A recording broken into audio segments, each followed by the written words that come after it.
गम के मारों के शहर में आ गया, गम के मारों के शहर में आ गया, मैं बेचारों के शहर में आ गया। और जिससे बचकर दूर इतना मैं चला, जिससे बचकर दूर इतना मैं चला, वो हमारे ही शहर में आ गया, वो हमारे ही शहर में आ गया। ला ला ला ला ला ला ला ला ला ला ला। मेरे दोस्त, मैं हूँ शुलावादी और आज मैं ये पंक्तियाँ आपके लिए गुनगुना रहा हूँ, विशेष रूप से आपको समझाने के लिए कि जो कहानी है जिसकी हम लोग बात करने वाले हैं, ये चैप्टर है द एस्ट्रोलॉजर्स डे। ये कुछ ऐसी ही कहानी है। गम के मारों के शहर में आ गया, मैं बेचारों के शहर में आ गया। गम के मारों के शहर में आ गया। विशेष रूप से आपके लिए लिखी हुई ये पंक्तियां मैंने विशेष रूप से आपको ये समझाने के लिए लिखी हैं कि ये जो पूरा चैप्टर है क्या है, पूरे चैप्टर में क्या है, इसके लिए मैंने ये 4 पंक्तियां लिखी कि गम के मारों के शहर में आ गया, मैं बेचारों के शहर में आ गया। गम के मारों के शहर में आ गया, मैं बेचारों के शहर में आ गया। और जिससे बचने दूर आया था मैं यूं, जिससे बचकर दूर आया था मैं यूं, वो हमारे ही शहर में आ गया। जिससे बचकर दूर मैं आया था यूं, वो हमारे ही शहर में आ गया। तो मेरे दोस्त, कुछ ऐसी ही कहानी है द एन एस्ट्रोलॉजर्स डे। ये जो एस्ट्रोलॉजर्स डे की बात हो रही है या जिस कहानी की बात हो रही है, आर.के. नारायण इसको लिखते हैं। और आर.के. नारायण यहाँ पर लिखते हैं एक व्यक्ति के विषय में जो एस्ट्रोलॉजर था नहीं, मजबूरी में बनना पड़ा उसे। कारण क्या था?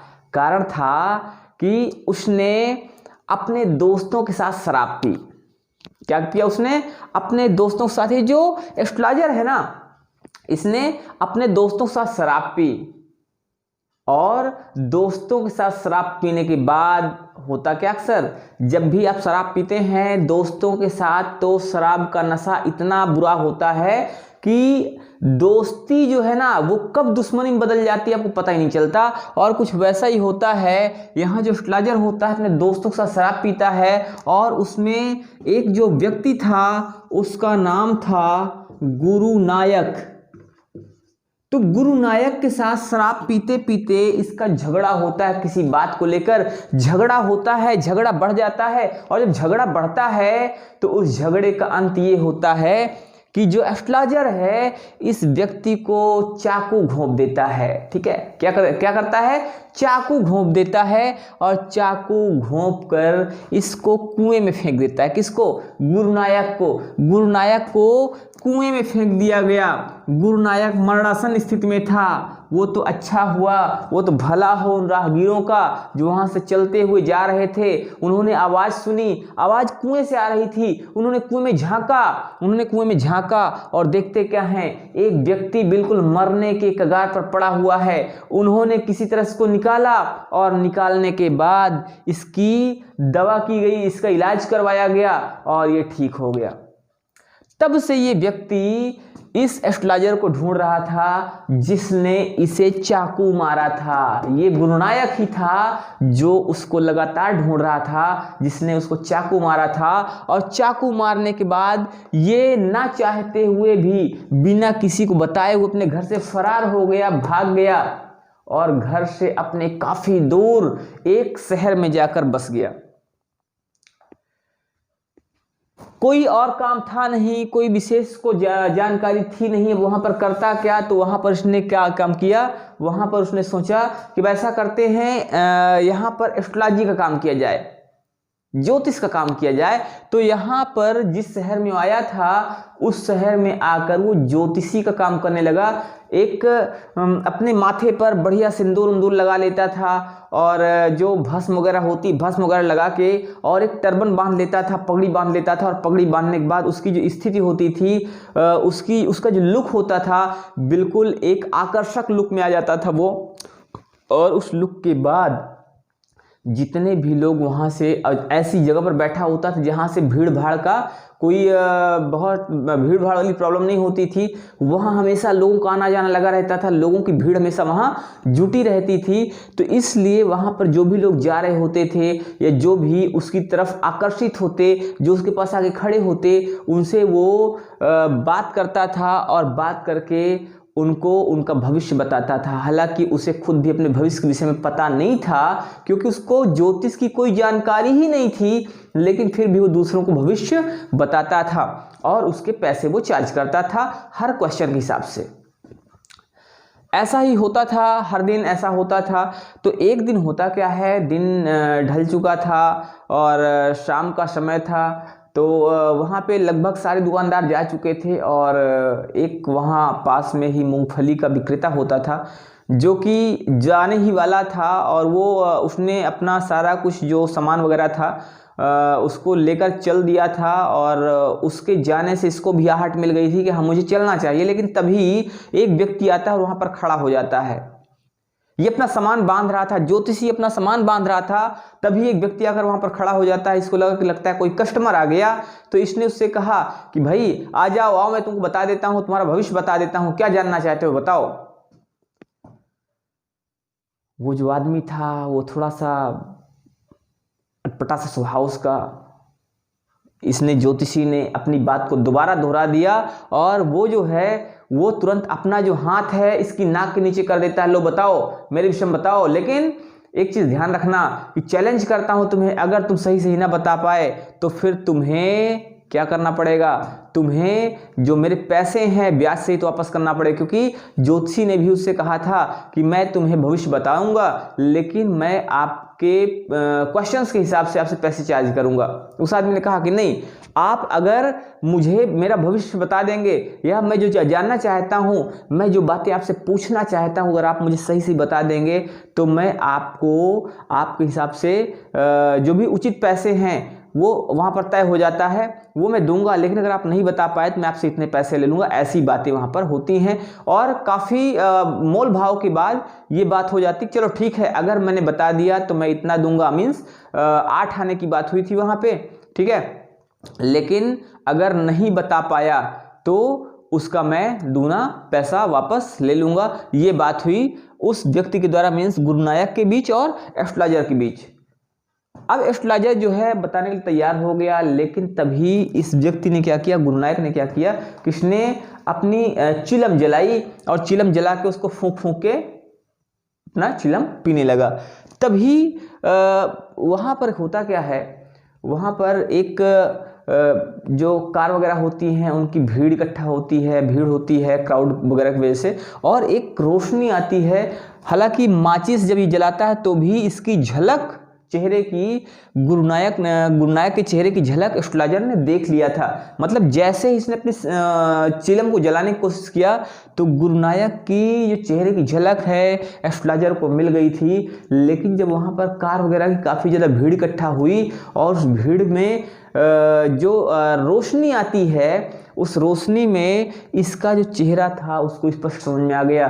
गुरुनायक के विषय में एस्ट्रोलॉजर को पता चल गया कि अरे ये तो वही आदमी है जिसको मैंने चाकू मारा हुआ था। इसको थोड़ा सा घबराहट महसूस हुई। इसने सोचा अरे यार अब तो फंस गए, अभी तक तो बचे हुए थे, शहर से इतनी दूर आ गए थे कि मुझे लगा कि अब मैं यहाँ पर सुरक्षित हूँ। भले ही मैंने उसको मार दिया था, कोई बात नहीं, लेकिन अब मुझे यहाँ पर मारने वाला कोई नहीं है क्योंकि मैं शहर से बहुत दूर हूँ। लेकिन ये तो वही आदमी है जिसको मैंने मारा था और जिसकी वजह से मैं शहर छोड़कर आया हुआ था, अपना गांव छोड़कर आया हुआ था, और ये तो हमारे शहर में वापस आ गया। इसने कहा कि देखो ऐसा है, मुझे बहुत देर हो चुका है, मैं ऐसे फालतू के बातों में विश्वास नहीं रखता हूं, मैं ऐसे चैलेंजेस स्वीकार नहीं करता। क्योंकि इसने चैलेंज किया था कि अगर तुम मुझे बता नहीं पाए सही सही क्वेश्चन का आंसर तो तुम मुझे पैसे वापस करोगे, वो भी विद इंटरेस्ट। कितना पैसा वापस करना है, जितना मैं तुमको दे रहा हूं उसका दूना मैं तुमसे ले लूंगा। तो इसने एस्ट्रोलॉजर ने कहा कि भाई जब ऐसा है कि मैं इस फालतू की चीज़ों में विश्वास नहीं रखता, फालतू क्वेश्चंस पे विश्वास नहीं रखता, फालतू चैलेंजेस पे विश्वास नहीं रखता हूँ, तो ऐसा है मैं पहले से बहुत देर हो चुकी मुझे, मैं निकल रहा हूँ। गुरु नायक ने क्या किया, तुरंत उसकी कलाई को पकड़ लिया, बोला ऐसे नहीं, चैलेंज होता है। अब तुमने जब चैलेंज को स्वीकार किया है तो तुम्हें पहले मेरे क्वेश्चंस का आंसर देना होगा, तभी तुम यहाँ से जा सकते हो। अब ये आदमी फंस चुका था, जो एस्ट्रोलॉजर था वो तो फंस चुका था। उसने कहा चलो अच्छा ठीक है, मैं तुम्हें तुम्हारे प्रश्न का उत्तर दूंगा, मैं तुम्हें बताऊंगा कि क्या क्या चीज़ें हैं, लेकिन ये बताओ कि अगर मैं तुम्हें तुम्हारे क्वेश्चन का सही से आंसर दे दूंगा तो क्या तुम मुझे इतना पैसा दोगे। फिर से पैसे की बात आ गई, फिर से खैर थोड़ा मोल भाव हुआ, फिर से बात तय हो गई, चलो ठीक है हम तुम्हें इतना पैसा देंगे, लेकिन अगर नहीं बता पाए तो फिर उसकी कंडीशन ये है। सारी बात तय हो गई। अब चूंकि एस्ट्रोलॉजर को तो पहले ही पता था कि ये कौन है, इसके साथ क्या हुआ है, तो इसने बताना शुरू किया। बात शुरू करता है एक औरत से, एक औरत थी डैश डैश डैश। इसने कहा देखो ऐसा है, बकवास मत करो, सीधी सीधी बात करो कि जो मैं जानना चाहता हूं, जिस काम के लिए मैं निकला हुआ हूं, क्या वो आदमी मुझे मिलेगा। तो मुझे मुद्दे की बात बताओ, फालतू बात नहीं करो। इसने बताया कि देखो ऐसा है, तुम्हें कभी किसी ने चाकू मारा था क्या, कभी। तुरंत गुरु नायक बिल्कुल अलर्ट, हाँ हाँ हाँ और बताइए और क्या है, बहुत बढ़िया, अब तो बहुत अच्छा बता रहे हैं, इसका मतलब बहुत नॉलेज है आपको। तो गुरु नायक तुरंत अलर्ट हो जाता है, तुरंत बहुत ध्यान से सुनने लगता है उसकी बात को। तो एस्ट्रोलॉजर ने बताया कि तुम्हें बिल्कुल मरने की कंडीशन पे छोड़ दिया गया था, तुम बिल्कुल मरने ही वाले थे। अगर किसी ने, तो अब ये खुद ही बोलना शुरू कर दिया, हाँ हाँ अगर राहगीरों ने मुझे ना देख लिया होता, अगर वो राहगीर ना झांक लिए होते कुएं में, तब तो मैं मर ही गया होता, उसने तो मुझे मार के ही फेंक दिया था।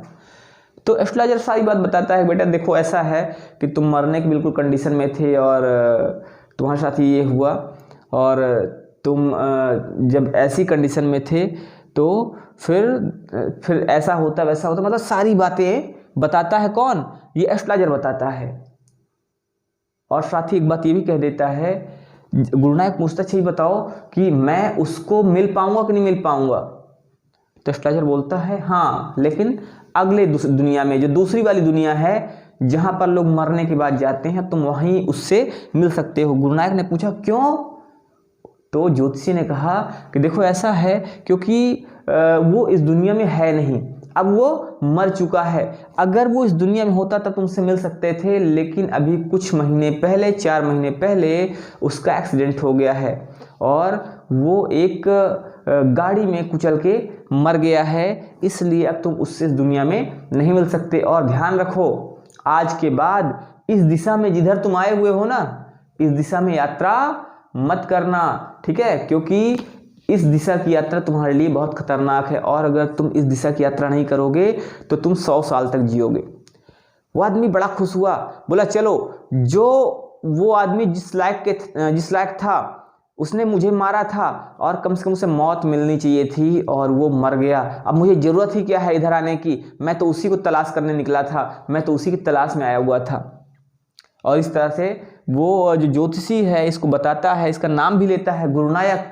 ये चौंक जाता है, अरे आप मेरा नाम भी जानते हो। बोला कि मैं सब जानता हूँ, मैं जब तुमको इतनी सारी बात बता सकता हूँ, मुझे तुम्हारे विषय में इतना नॉलेज है, तुम्हारी नाम क्या चीज़ है।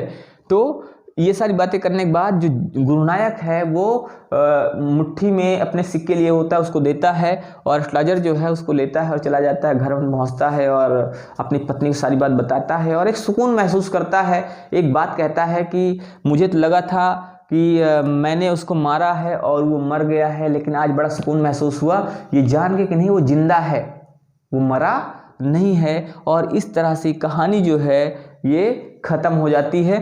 तो इसमें एस्ट्रोलॉजर की बात है, और इसमें हमने भी आपको जो 4 लाइन सुनाई, उस 4 लाइन मतलब यही है कि ये जिससे बचने के लिए, जिससे दूर रहने के लिए अपना गांव छोड़कर आया था अजनबी शहर में और बेचारों के शहर में आया हुआ था, तो ये जिससे बचने के लिए आया वो आदमी भी उसी शहर पहुंच गया। ठीक है, तो इसीलिए मैंने आपको 4 लाइनें सुनाई थी। अब हम लोग आइए देख लेते हैं कि इसमें जो चैप्टर है, चैप्टर में क्या क्या कहा जा रहा है। आप लोग स्क्रीन पर देख सकते हैं, स्क्रीन पर आपको दिख रहा होगा। कहा जा रहा है पंक्चुअली रोज की तरह एट मिड डे, दोपहर के समय, पंक्चुअली रोज की तरह एट मिड डे, दोपहर के समय, ही ओपनड हिज बैग, ही ओपनड उसने खोला, हिज बैग अपना बैग, रोज की तरह दोपहर में उसने अपना बैग खोला, एंड स्प्रेड आउट और फैला दिया हिज प्रोफेशनल इक्विपमेंट्स, अपने व्यावसायिक सामानों को, और उसने अपने व्यावसायिक सामानों को चारों तरफ फैला दिया। विच कॉन्सिस्टेड जिसमें थे ऑफ अ डजन कौड़ी, जिसमें 1 दर्जन कौड़ी थी। कौड़ी आपने देखा होगा ना, छोटी छोटी होती हैं कौड़ियाँ, तो जिसमें 1 दर्जन कौड़ी सेल्स थे। अ स्क्वायर ऑफ क्लॉथ, एक चौकोर कपड़ा था। With obscure mistake charts on it, जिस पर कुछ एक विचित्र से और रहस्यमय चार्ट बना हुआ था। जिसे आपने देखा होगा ना कि बहुत बार होता है कि आप जब कोई भी ऐसी चीज़ें देखते हैं जो कि आध्यात्मिक चीज़ें होती हैं, तो उसमें कुछ ऐसे आकार बने होते हैं, उसमें कुछ लिखा होता है, कुछ नंबर्स लिखे होते हैं। ठीक है, तो वैसे ही इसमें ऑब्सक्योर मिस्टिक चार्ट्स बने थे। नोटबुक, एक नोटबुक थी। And a bundle of palmyra writing, और एक बंडल भोजपत्र की जो लिखावट होती है ना, जो पाल्मिरा राइटिंग होती है, जिसमें पत्तों पे लिखा होता है, कोई चीज़ लिखी होती है, तो उसका एक बंडल था। His forehead was resplendent with sacred S and vermilion, his forehead, उसका जो फोरहेड था, माथा, उसका जो माथा था वह था रेस्प्लेंडेंट, बिल्कुल चमक रहा, उसका जो माथा था वो चमकदार था। With sacred S, sacred S means भस्म से, उसका माथा भस्म से चमक रहा था। एंड और वर्मिलियन, सिंदूर से, उसका माथा भस्म से और सिंदूर से चमक रहा था। एंड और हिज आइज, उसकी आंखें स्पार्कल्ड, चमकती थी। With a sharp abnormal gleam, एक शार्प मीन्स होता है तीव्र, एबनॉर्मल विचित्र, ग्लीम मीन्स चमक से, और उसकी जो आंखें थी वो एक तीव्र विचित्र चमक से चमकती थी। मतलब उसकी आंखों में एक विशेष चमक थी, एक विचित्र सी चमक थी। Which was really an outcome, which was जो थी, रियली मीन्स सचमुच, एन आउटकम एक आउटकम थी, of a continual searching look, एक लगातार सर्चिंग लुक की वजह से, तलाश करती हुई नजर की वजह से। किसको तलाश करती हुई? फॉर कस्टमर्स, कस्टमर्स मीन्स अपने ग्राहकों को। और उसका ऐसा जो लुक था, वो ऐसा लुक क्यों था? वो ऐसा लुक इसलिए था क्योंकि वो लगातार अपने कस्टमर को तलाश कर रहा होता था। बट लेकिन which his simple clients took to be prophetic lights, लेकिन उसकी जो आंखें थी, उसकी जो ऐसी आंखें थी, चमकदार आंखें, वो लगातार कस्टमर्स को तलाश करने की वजह से थी। लेकिन विच मीन्स जिसे हिज सिंपल क्लाइंट्स, उसके जो साधारण से क्लाइंट्स थे, took to be a prophetic light, उसे एक प्रॉफिटिक लाइट मानते थे, दैवीय लाइट मानते थे, दैवी प्रकाश मानते थे। ठीक है, एंड और फेल्ट कंफर्टेड, और बहुत ही सुकून महसूस करते थे। उसके जो कस्टमर्स होते थे, उसके जो क्लाइंट्स होते थे, जब वो उसकी आंखों में वो चमक देखते थे तो उनको लगता था कि जो चमक है ना, ये कोई साधारण चमक नहीं है, ये दैवी चमक है। ये जो चमक है, ये जैसे देवताओं में चमक होती, देवताओं की आंखों में चमक होती है, देवताओं के चेहरे पर जो आभा होती है, ये कुछ वैसी ही चमक है। ठीक है, तो वही चीज कहा जा रहा है, the power of his ice was considerably enhanced bye their position. The power, power mean शक्ति, ऑफ हिज आइज, उसकी आंखों की जो पावर थी, शक्ति थी, वाज थी कंसिडरेबली इनहैंस्ड, अत्यधिक बढ़ जाती, उसकी आंखों की शक्ति जो थी वो बढ़ जाती थी। बाय देयर पोजीशन, उनकी पोजीशन से। आंखें जो थी, उनकी पोजीशन ऐसी थी, कहाँ पे थी आंखें? ऊपर सिंदूर लगा है, ऊपर सैक्रेड एस लगी हुई है, भस्म लगी हुई है, और नीचे क्या है? नीचे बड़ी बड़ी मूछें, ऐसे गलमूछें थी। तो इन पोजीशन की वजह से उसकी जो आंखें थी वो और ज़्यादा आकर्षक हो जाती थी, उनकी शक्ति और बढ़ जाती थी। तो वही चीज़ कहा जा रहा है कि the power of his eyes, उसकी आंखों की जो पावर थी, शक्ति थी, वाज थी कंसिडरेबली इनहैंस्ड, बहुत ज़्यादा बढ़ जाती, अत्यधिक बढ़ जाती, बाय देयर पोजीशन, अपनी स्थितियों की वजह से। Placed as they were between the painted forehead, placed means होता है स्थित थी, एज क्योंकि दे वर वो थी, between the painted forehead, painted forehead के बीच में, एंड और द डार्क विस्कर्स, और काली गलमूछों के बीच में, क्योंकि जो आंखें थी ये पेंटेड फोरहेड के बीच में थी और काली गलमूछें यहाँ पर और फोरहेड यहाँ पर, और इन दोनों के बीच में क्या थी, आंखें थी, जिस वजह से ये बहुत ज्यादा आकर्षक दिखती थी। ठीक है, आगे देखते हैं। आगे कहा जा रहा है इसमें विच स्ट्रीम डाउन हिज चीक्स, जो उसकी गालों पर स्ट्रीम डाउन थी, मतलब नीचे लटकी हुई थी, लगी हुई थी। Even half wits eyes, even means यहाँ तक कि जब इस पोजीशन की बात अगर की जाए, जिस पोजीशन की उसकी आइज थी, जिस पोजीशन पर उसकी आइज थी, अगर बात की जाए तो इवन हाफ विट्स आइज, यहाँ तक कि जो आधे दिमाग वाले की आइज हैं, आंखें हैं, जो कमजोर दिमाग वाले की आंखें हैं, मूर्ख व्यक्ति की आंखें हैं, वुड स्पार्कल मीन्स चमकेगी इन सच अ सेटिंग, ऐसी स्थिति में, अगर ऐसी स्थिति हो तो कोई भी जो मूर्ख आदमी हो, जो पागल आदमी हो, उसकी आंखों में भी ऐसी चमक दिखाई देगी, जो कि एक प्रॉफिटिक साइनिंग होगी, प्रॉफिटिक ग्लीम होगी, प्रॉफिटिक लाइट होगी, ऐसी चमक दिखाई देगी जो कि एक मूर्ख व्यक्ति होगा उसकी आंखों में भी। To crown the effect he wound a saffron coloured turban, to crown the effect, इस इफेक्ट को और बढ़ाने के लिए, इस प्रभाव को और बढ़ाने के लिए, ही wound a saffron coloured turban, वो वाउंड मीन्स बांधता था, सैफ्रॉन कलर गेरुए रंग का या केसरिया रंग का, टर्बन मीन्स पगड़ी, वो एक गेरुए रंग की या सैफ्रॉन कलर की पगड़ी बांधता था, अराउंड हिज हेड, अपने सिर के चारों तरफ, वो अपने सिर के चारों तरफ एक सैफ्रॉन कलर की या केसरिया कलर की पगड़ी बांधता था। This colour scheme never failed, और ये जो कलर स्कीम थी, ये जो रंगों का एक संयोजन था, ये कभी फेल नहीं होता था। People were attached to him as bees, people were attracted to him as bees are attracted to cosmos of dahlia stalks. People means लोग, were attracted आकर्षित होते थे, to him means उसकी तरफ, लोग उसकी तरफ आकर्षित होते थे, as जैसे bees are attracted, जैसे मधुमक्खियां आकर्षित होती हैं, to cosmos of dahlia stalks, Cosmos के डहलिया वृक्ष पर। ठीक है, जैसे कॉस्मॉस के डहलिया वृक्ष पर ये जो भौरे होते हैं, ये मधुमक्खियां होती इकट्ठा होती हैं या उसकी तरफ आकर्षित होती हैं, वैसे ही कस्टमर उसकी तरफ आकर्षित होते थे। He sat under the boughs of a spreading tamarind tree, he sat, और बैठता था, under the boughs, boughs means होता है शाखाओं के नीचे, वह शाखाओं के नीचे बैठता था, of a spreading tamarind tree, एक फैली हुई, टैमरिंड मीन्स इमली के, ट्री मीन्स पेड़ में, वो इमली के पेड़ की फैली हुई शाखाओं के नीचे बैठता था। Which flanked a path running through the town hall park, which flanked a path, जो एक पाथ से होकर जाता था, अर्थात जो एक पाथ में पड़ता था, running through the town hall park, जो टाउन हॉल पार्क में था। ठीक है, ये जो टैमरिंड ट्री था कहाँ पे था, ये टाउन हॉल पार्क से होकर जाती हुई एक जो जाता हुआ एक रास्ता था, उसी रास्ते में ये जो टैमरिंड ट्री था, ये जो इमली का पेड़ था, ये पड़ता था। It was a remarkable place, ये बहुत ही अच्छा स्थान था, बहुत ही दर्शनीय स्थान था या विशेष स्थान था, इन मेनी वेज, कई तरह से, ये कई तरीकों से बहुत विशेष स्थान था। किन तरीकों से, a surging crowd was always moving up and down this narrow road, किन तरीकों से बहुत ही खास था, वो यहाँ पर बताया जा रहा है, ये यहाँ पर वो रास्ते बताए जा रहे हैं कि a surging crowd was always moving, एक सर्जिंग क्राउड हमेशा मूव कर रही होती थी, एक भीड़ जो है ना हमेशा मूव कर रही होती थी, अप एंड डाउन। ठीक है, एक उभरती हुई भीड़, बिल्कुल उफनती हुई भीड़ हमेशा मूव करती रहती थी, अप एंड डाउन, इधर उधर।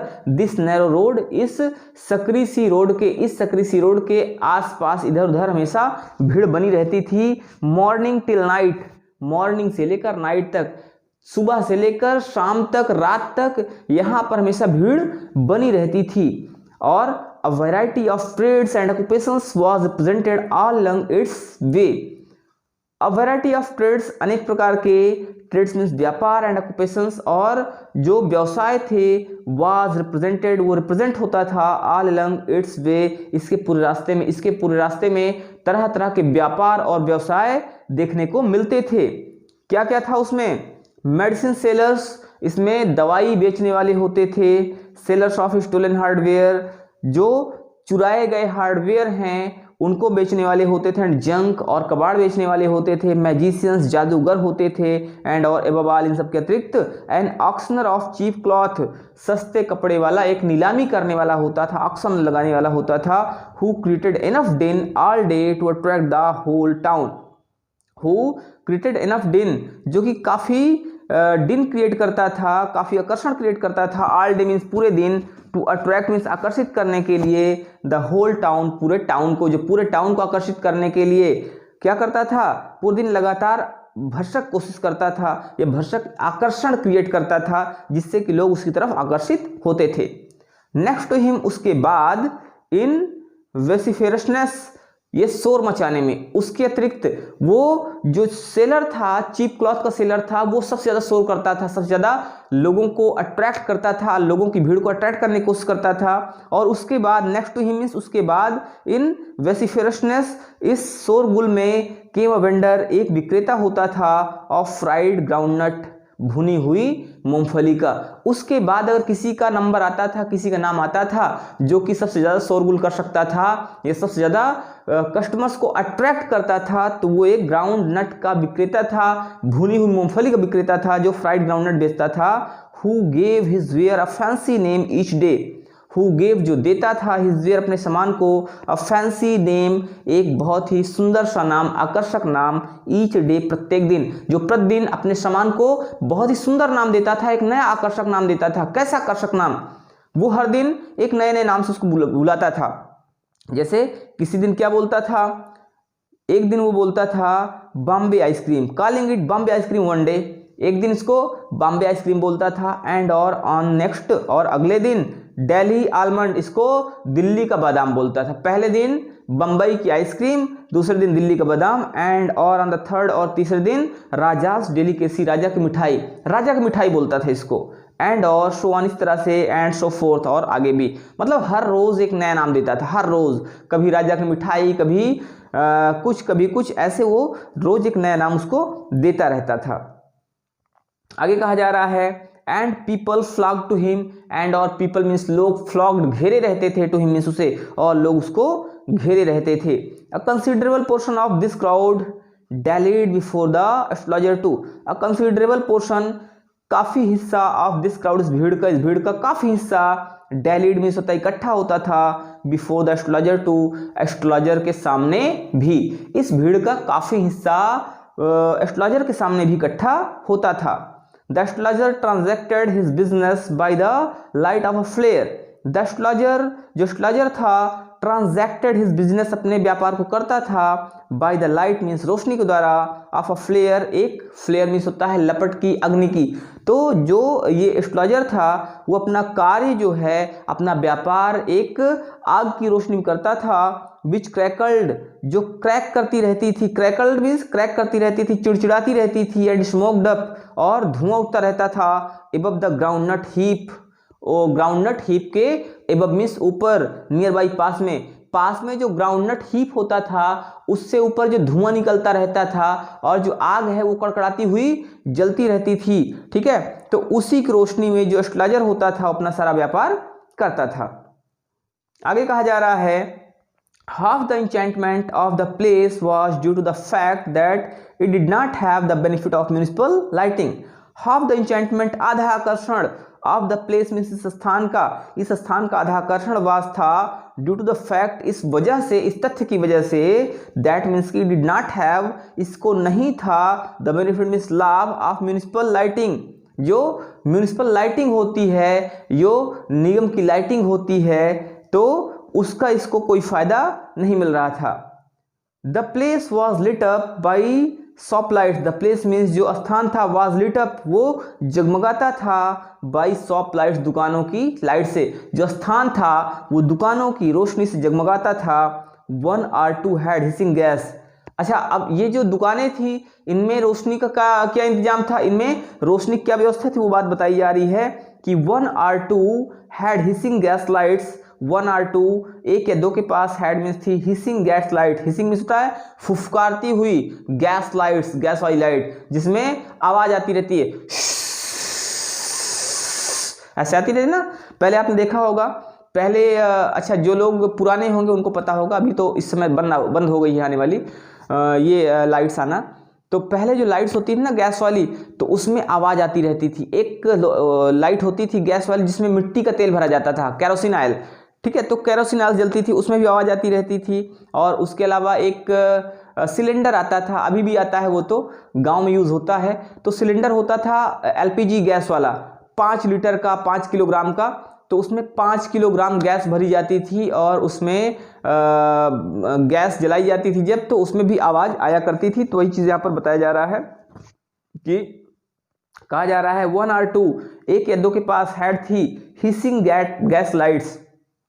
हिसिंग मीन्स होता है फुफकारती हुई गैस लाइट्स। उनमें से एक या दो के पास फुफकारती हुई गैस लाइट्स थी। Some had naked flares stuck on poles, और सम हैड कुछ के पास थे नेक्ड फ्लेयर्स खुली लपटें, कुछ के पास तो खुली लपटें होती थी। स्टक ऑन पोल्स जो पोल्स पर, बांस पर जल रही होती थी। Some were lit up by old cycle lamps, और सम मीन्स कुछ वर लिट अप जलाई जाती थी by old cycle lamps. Old means होता है पुरानी, साइकिल लैम्प्स के द्वारा। आपने देखा होगा कि गांव में पहले, अब तो नहीं होता है, गांव में पहले जो चिमनी जला करती थी, उस चिमनी में लोग साइकिल की जो होता है ना, क्या बोलते हैं उसको, छुच्छी, तो उसको लगा दिया करते थे, ठीक है। उसको लगा देते थे और उसमें से बाती निकाल देते थे, तो जलता रहता था। तो उसी की बात यहाँ पर की जा रही है कि शम वर लिट अप, कुछ जलते थे बाई ओल्ड साइकिल लैम्प्स, पुराने साइकिल लैम्प से। एंड और 1 और 2, एक या दो, लाइक द एस्ट्रोलॉजर्स, एस्ट्रोलॉजर जैसे, और एक या दो ऐसे लोग थे उस एस्ट्रोलॉजर के जैसे जो कि मैनेज करते थे विदाउट लाइट्स, बिना लाइट के ही। और एस्ट्रोलॉजर जैसे एक या दो लोग ऐसे भी थे जो बिना लाइट के ही मैनेज करते थे, ऑफ देयर ओन, बिना अपनी, ठीक है, अपनी खुद की लाइट के बिना ही मैनेज करते थे। यहाँ पर ये बात कही जा रही है। It was a bewildering crisscross light of rays and moving shadows. It was या थी अब bewildering मीन्स होता है बिल्कुल आकर्षण पैदा करने वाली, कहाँ गया, हाँ, इट वॉज अ bewildering, यह एक bewildering मीन्स होता है आकर्षक, क्रिस क्रॉस आड़ी तिरछी, ऑफ लाइट रेज होती थी। अब यहाँ पर होता क्या था कि इधर एक गैस जल रही है, एक गैस इधर जल रही है, एक गैस इधर जल रही है, ठीक है, या एक इधर से रोशनी आ रही है, इधर से रोशनी आ रही है, लेकिन उसके बीच में लोग भी चल रहे होते थे। एक आदमी इधर जा रहा है, एक आदमी इधर, तो उधर की रोशनी है इधर ऐसे आ रही है, और एक आदमी ऐसे बीच में आ गया तो उसको जहां पर वो आदमी है वहां से तो लाइट जाएगी नहीं, रोशनी जाएगी नहीं, तो इधर से जाएगी, इधर जाएगी, ऐसे आड़ी तिरछी रोशनी जो है वो आती रहती थी, ठीक है, और बड़ा ही आकर्षक होता था। तो वही कहा जा रहा है कि it was a bewildering crisscross of light rays, यह लाइट रेज का बड़ा ही बेविल्डरिंग क्रिस क्रॉस होता था। एंड मूविंग शैडोज, और चलती हुई शैडोज का, ठीक है। This suited the astrologer very well, this suited, ये सूट करता था द एस्ट्रोलॉजर मीन्स एस्ट्रोलॉजर को, वेरी वेल बहुत अच्छा, और ये चीज़ जो है एस्ट्रोलॉजर को बहुत अच्छा सूट करती थी, मीन्स पर बहुत ज़्यादा अच्छी लगती थी, ठीक है। फॉर द सिंपल रीजन, एक साधारण कारण से, एक सिंपल रीजन से, that he had not in the least intended to be an astrologer. That means कि ही हैड नॉट, उसने नहीं किया था, इन द लीस्ट मीन्स कम से कम, इंटेंडेड इरादा, टू बी एन एस्ट्रोलॉजर, एक एस्ट्रोलॉजर होने का। और ये चीज़ें ना, ये चीज़ें जो हैं उस एस्ट्रोलॉजर में बहुत ज़्यादा सूट करती थी, क्योंकि ही हैड नॉट इंटेंडेड, उसने इरादा नहीं किया था। यहाँ पर कहा जा रहा ना, ही हैड नॉट इंटेंडेड, उसने इरादा नहीं किया था, इन द लीस्ट, कम से कम, अर्थात उसने बिल्कुल भी इरादा नहीं किया था, टू बी एन एस्ट्रोलॉजर, एक एस्ट्रोलॉजर होने का। व्हेन ही बिगेन लाइफ, जो उसने जीवन शुरू किया, जब उसने जीवन शुरू किया था तो उसने एक एस्ट्रोलॉजर होने का कभी भी कोई इरादा नहीं किया था, उसका कोई इंटेंशन नहीं था, उसने कभी सोचा भी नहीं था कि मैं एक एस्ट्रोलॉजर बनूंगा। एंड और he knew no more of what was going to happen to himself next minute. And और ही न्यू, वह जानता था, नो मोर, कुछ अधिक नहीं, वह कुछ भी नहीं जानता था, ऑफ व्हाट वाज गोइंग, जो होने जा रहा था, to happen, what was going to happen, जो होने जा रहा था, टू हिमसेल्फ मीन्स उसके साथ, नेक्स्ट मिनट, अगले मिनट, और उसे अपने साथ अगले मिनट होने वाले कोई भी चीज के विषय में खुद भी पता नहीं था। He was as much a stranger to the stars. देखिए यहाँ पर होता क्या है, ज्योतिष में अगर किसी को जानकारी हो तो वो आपको बहुत कुछ बता सकता है, लेकिन अगर जानकारी ना हो तो आपको फिर वो बहकाता है। क्या करता है वो आपको ऐसे क्वेश्चन से उलझाएगा जो कि सबके साथ कॉमन होते हैं। आपके पास पैसा नहीं रुकता है भैया, पैसा किसके पास रुकता है, सीधी सी बात है। लोग कहेंगे कि जिसको जानकारी नहीं होती है तो ऐसी बातें बताएगा, कहेगा कि आप किसी के साथ अच्छा करते हैं लेकिन उसका परिणाम जो है वो आपको गलत मिलता है, मतलब लोग आपको गलत समझते हैं, वो सबके साथ होता है। जिंदगी में जब आप किसी के साथ कोई अच्छा काम करेंगे ना तो हर आदमी आपका एहसान नहीं मानेगा, कोई ना कोई ऐसा होगा जो आपके एहसान को नकार देगा या आपका एहसान वो बिल्कुल भी मानेगा ही नहीं। तो वो ऐसी चीज़ें हैं जो सबके साथ हो जाती हैं। फिर कुछ लोग ऐसे होते हैं जिनके साथ में समस्या ऐसी हो जाती है कि कोई ऐसी औरत होती है जो उसे नापसंद करती है। अरे यार, लाइफ में ना कोई ऐसी औरत होगी जो आपको नापसंद करती होगी, वो कोई भी हो सकती है। और ऐसे ही क्वेश्चन यहाँ पर या ऐसी बातें यहाँ पर ये एस्ट्रोलॉजर करता था, जिसकी बात अभी आगे की जाएगी। यहाँ पर देखते हैं कि he was as much a stranger to the stars, he was वो था as much a stranger, उतना ही अजनबी to the stars, सितारों से, as were his innocent customers, जितना कि उसके innocent निर्दोष कस्टमर होते थे, जितना कि उसके भोले कस्टमर होते थे, उतना ही वो खुद भी उन तारों के प्रति क्या था, स्ट्रेंजर था, अजनबी था। येट मीन्स फिर भी ही सैड, वो बोलता था, थिंग्स मीन्स चीज़ों को, विच प्लीज्ड जो खुश कर देती थी, एंड एस्टनिश्ड और आश्चर्यचकित कर देती थी, एवरीवन हर किसी को। फिर भी वो चीज़ों को ऐसे बोलता था जो सभी को खुश कर देती थी और आश्चर्यचकित कर देती थी। That was more a matter of study, that was वह था, मोर अ मैटर मामला, of study, study means study का, अध्ययन का, प्रैक्टिस अभ्यास का, एंड श्रूड गैसवर्क और बहुत ही चालाकी भरे गैसवर्क का, अनुमान का। ये जो पूरा मामला था ना, ये थोड़ा सा अध्ययन का मामला था, थोड़ा प्रैक्टिस का मामला था, और बहुत ही चालाकी पूर्ण जो गैसवर्क था उसका मामला होता था। ऑल द सेम, ठीक ऐसे ही, इट वाज, यह था, एज मच, उतना ही, एज ऑनेस्ट, उतना ही ईमानदारी से भरा हुआ, मैन्स लेबर, आदमी का परिश्रम, और इसी प्रकार यह एक ईमानदार आदमी के परिश्रम से भरा हुआ काम होता था, एज एनी अदर, जैसे कोई दूसरे का हो। आप समझिए, यहाँ पे इस बात को समझिए ध्यान से। ऑल द सेम, बिल्कुल वैसे ही, it was as much as honest man's labour, ये उतना ही था जितना कि एक ऑनेस्ट मैन का लेबर होता है। और अगर दूसरी बात की जाए, दूसरे ढंग से बात की जाए, या अगर इसको दूसरे तरीके से बात किया जाए तो यह उतना ही महत्वपूर्ण था जितना कि एक ऑनेस्ट आदमी का लेबर होता है। ठीक है, किसी दूसरे व्यक्ति का, जो ईमानदार व्यक्ति हो, उसका परिश्रम, तो किसी दूसरे ईमानदार व्यक्ति के परिश्रम जैसा ही महत्वपूर्ण था। एंड और he deserve the wages he carried home at the end of the day, and और ही डिजर्व, वह डिजर्व करता था, द वेजेस मीन्स वो रकम, और वो उस रकम को डिजर्व करता था, उसका वो हकदार होता था। ही कैरिड, जो वह ले आता था, एंड ही डिजर्व्ड, और वह डिजर्व करता था। ठीक है फ्रेंड्स, तो इस तरह से अगर देखा जाए तो यहाँ पर जिस एस्ट्रोलॉजर की बात की जा रही है उसको उसका कोई भी ज्ञान नहीं था, उसको उस चीज़ का कोई आइडिया नहीं था। लेकिन हाँ, ये चीज़ ज़रूर है कि जो एस्ट्रोलॉजर था, ये जो ज्योतिषी था, उसके अंदर चीज़ों को लेकर प्रैक्टिस थी, वो चीज़ों को बहुत ही बारीकी समझता था, और बारीकी समझने के बाद वो लोगों को रीड करना जानता था। एक चीज़ कही जाती है कि आपको ज्ञान कितना है इस बात से कोई फर्क नहीं पड़ता, लेकिन आप चीज़ों को कितना अच्छी तरह से लेते हो, आप चीज़ों को कितना अच्छी तरह से आप गहराई से चीज़ों को समझते हो, आप किसी भी बात को कितना अच्छी तरह से ऑब्जर्व करते हो, इस बात का बड़ा महत्व होता है। और ये जो एस्ट्रोलॉजर था, ये वही काम करता था, जब इसके पास कोई भी आता था ना, तो पहले उसको ये स्टडी करता था। ठीक है, पहले पढ़ लेता था, ये आदमी आया है तो क्यों आया है। आदमी जब भी आता है किसी ज्योतिषी के पास तो कुछ मैटर होते हैं, कुछ मामले होते हैं जिसकी वजह से वो उस ज्योतिषी के पास आता है। जैसे मान लीजिए, अगर कोई आदमी है वो अपनी लड़की को लेकर आया है, कोई औरत है वो अपनी लड़की को लेकर आई है, निश्चित रूप से उसके साथ में दो समस्याएं हो सकती हैं। या तो वो अपनी लड़की की शादी की बात करने आई है, और या तो वो आई है अपनी पारिवारिक स्थिति की विषय में बात करने। अगर कोई लड़का आता है तो उस लड़के के साथ कुछ विशेष प्रॉब्लम हो सकती हैं, जैसे या तो अपने कैरियर की बात करेगा, या तो अपने लव अफेयर्स की बात करेगा।